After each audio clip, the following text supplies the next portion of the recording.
Hello guys! Ayan, so susundan ko lang yung topic natin last video.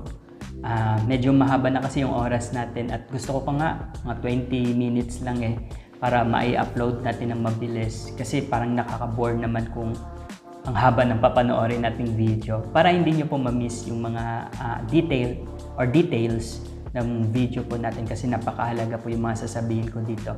So, marami pong nagtatanong kasi may mga alaga silang pusa na nanganak sa wala sa oras o hindi pa tamang panahon para sila ay manganak. Kasi yung gestation period po o araw ng pagbubuntis nila or days ng pagbubuntis ng mga pusa ay 63 to 65 days or minsan nadidelay ng konti pero within that day po ay manganganak na po yung pusa. Pero po meron yung iba na nanganganak ng 60 days o kaya 50 days dahil nakunan po yung pusa nila. Kaya ang topic natin in continuation doon sa topic natin na ano yung topic natin, pagbubuntis ng pusa or cat's pregnancy. Na topic na natin yung kailan, ngayon po ay paano, part 2. Una, binanggit ko po yung paano natin malalaman na buntis ang pusa. Binanggit ko po yung symptoms nila, hindi natin symptoms nila. At ngayon po ang pangalawang paano ay paano maiiwasan na makunan yung pusa, yung mga alaga nating buntis na pusa. Number 1 po ay, ito po, napakahalaga nito.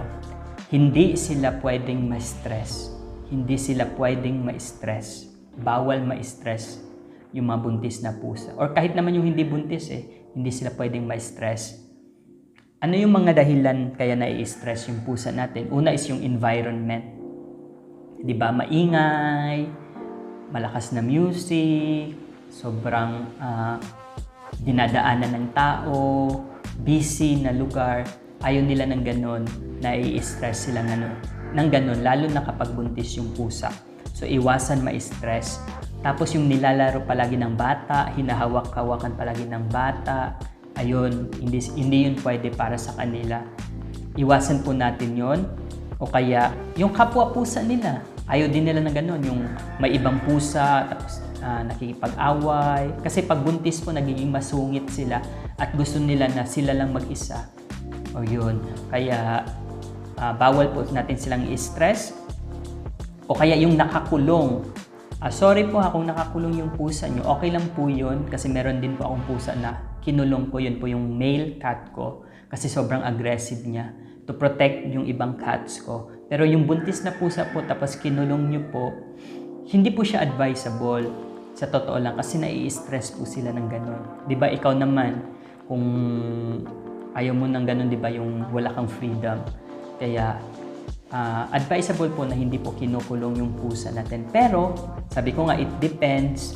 Kung wala ka na talagang choice kundi ikulong yung pusa, ay dapat malaki yung kulungan niya, dapat nakakagalaw siya ng maayos, at may space para sa litter box, or litter sand, or sa food, at sa drinks. Yun, hindi po dapat mawala yun. At hindi siya dapat nai-stress. Yung food po, mahalaga po yun. Yung minsan yung nag-change ng diet, ayun, ayaw nila po yun. At gusto nila yung mas quality food. Kasi nga buntis sila, diba? Dapat alagaan natin sila sa pagkain. Kaya sa next vlog po, matatakiling po natin yung ano yung mga dapat kainin ng mga buntis na pusa at ano yung mga vitamins na pwede natin ibigay sa kanila. Change. Ayaw nila ng change. Doon sila nai-stress. Ako po dati, galing ako sa isang apartment. Kaya nga sa mga old videos, kung makikita nyo yung apartment ko. Pero this time po ay lumipat po ako ng apartment. Nai-stress po sila nung unang mga months na lumipat kami ng apartment. Kaya hindi po sila nabuntis at hindi po sila nag-hit nun. Kaya nag-a-adjust sila. Ayaw ng pusa ng change. Yung change ng diet, change yung pagkain, yung biglang change, ayaw nila ng ganon. Ayaw nila nung change ng environment, ayaw nila ng ganon. Kahit yung mga, di ba nga, minsan pag may bago kang gamit na binili, nilagay mo yan sa bahay nyo. Mag-o-observe yan sila, mag-a-adjust yan sila kasi ayaw nila yung may bago sila nakikita. Hindi naman sa ayaw, pero nag-a-adjust sila. Ayun, paano kung buntis?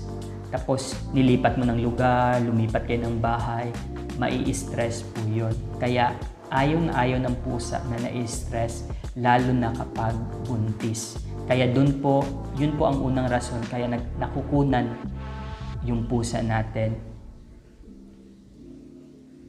Iwasan din po yung talon ng talon, yung mga pregnant cats. Iwasan po na ilagay natin sila sa mataas na lugar tapos tatalon ng talon sila. Kasi syempre po, buntis po sila, may dinadala po silang kittens at napakamaselan po nun. Kaya iwasan po natin yun para sa kanila.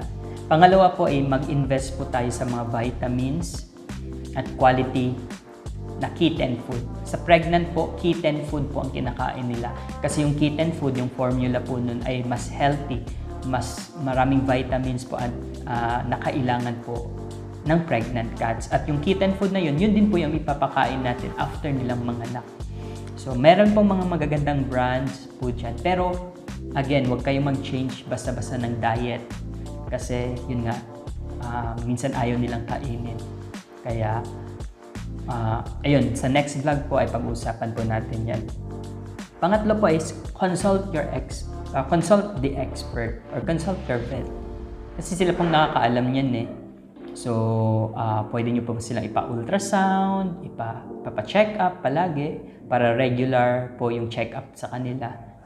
Kapag nakaka-LL kayo or nakakaluwag-luwag naman, or may pera kayo, may budget kayo, go! Walang problema.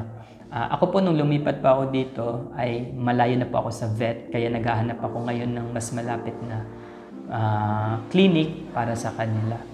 Pero ako naman ay may mga basic knowledge naman ako. Hindi mo naman kailangan palaging mag-consult sa vet eh. Ang malaga lang ay alam natin yung ginagawa natin.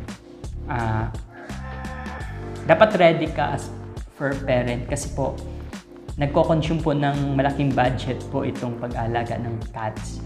Maliban na lang kung wala kang pakialam sa cats mo or ang pinapakain mo lang is yung mga tira-tirang pagkain, no? Parang ganun. Yung tayo na responsible talaga na fair parent, ay inaalagaan natin sila at pinapakain natin yung food na para sa kanila. Ayun. So, yun. At again, yung inaalagaan kong cats kasi ay mga Persian cats. So, mas kailangan nila ng attention, mas kailangan nila ng pagkain na para sa kanila. So, yun po. At again po, wala naman po yan sa breed ng cats natin. Kahit ito ay pusang Pinoy, puspin po yan, wala pong problema. Ang malaga po ay inalagaan natin silang mabuti. Ayun. Dapat ready ka sa budget. Ready ka sa budget. Kasi kapag more cats, ako po meron po akong 6 na cats, nakakagastos po ako ng, medyo din po, kailan kasama ng budget, sa budget kasi bibili ka ng litter sand, yung food, yung vitamins, paano pa kaya pag buntis tapos nanganak? Diba? Dapat ready ka palagi kasi papa-deworm mo pa yan, papa-vaccine mo pa yan, ayun. Pang-apat po ay love your cats. Ayun. Kasi sa totoo lang nararamdaman nila yun. Comfort them, lalo na kapag buntis sila.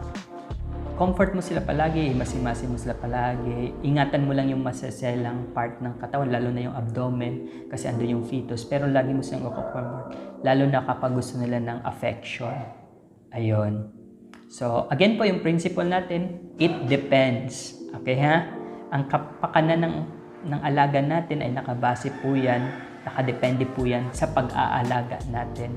Ayun, it depends kung gaano mo siya inaalagaan, gaano mo iniingatan yung alaga mo. Ayun, depende po yan palagi sa atin. Again po, depende yan sa breed ng cats natin kasi may mga cats na masiselan talaga, lalo na yung mga imported cats. Gusto nila palagi naka-aircon, ganun. So, yun po. It depends po. Kaya po, kapag nagdududa ka at kapag hindi mo alam yung gagawin at nagdadalawang isip ka, wag mo nang gawin. Mas magbuti po yung sigurado kaysa sa siguro. Kaya consult your vet, lalo na kapag hindi mo na yung alam yung gagawin mo. Okay po? At yun lang po. At excited po ako sa next topic natin. At excited po ako sa inyong mga alaga and I hope po maging successful, lalong-lalo na sa may mga alagang pregnant cats. At ako rin po, si Tala, excited na rin po ako sa magiging anak niya. So yun lamang po and see you po sa ating next vlog.